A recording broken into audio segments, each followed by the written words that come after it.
உயர்ந்து 2973 கோடியாக இருக்கிறது.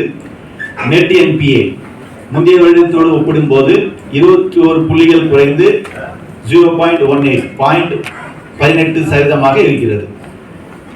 ரிட்டர்ன் ஆன் எக்விட்டி முந்தைய வருடத்தோடு ஒப்பிடும்போது 50 புள்ளிகள் உயர்ந்து 20.26% இருக்கிறது. செயல்பாட்டு லாபம் ஜூன் 24 பதிவான 4502 கோடி என்பதிலிருந்து ஜூன் 25 4770 கோடியாக முந்தைய ஆண்டை விட 5.97% உயர்ந்திருக்கிறது. நிகர வட்டி வருவாய் நெட் ப்ராஃபிட் ஜூன் 24 பதிவான 6178 கோடி என்பதிலிருந்து ஜூன் 25 6350 கோடியாக முந்தைய ஆண்டை விட 2.93% உயர்ந்திருக்கிறது.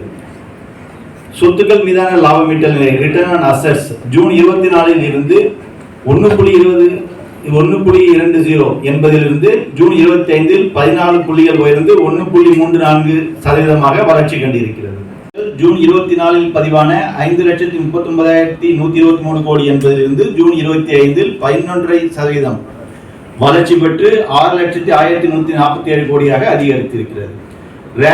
ரேம் அட்வான்சஸ் ரீட்டைல் விவசாயம் மற்றும் எம்எஸ்எம்இ வழங்கப்பட்ட கடன்கள் ஜூன் 24 இருந்த 3,13,300 கோடி என்ற அளவிலிருந்து ஜூன் 25 3,63,221 கோடியாக உயர்ந்து 15.93% வளர்ச்சியை பதிவு செய்திருக்கிறது. ராமின் பங்களிப்பு 65.34% இருக்கிறது.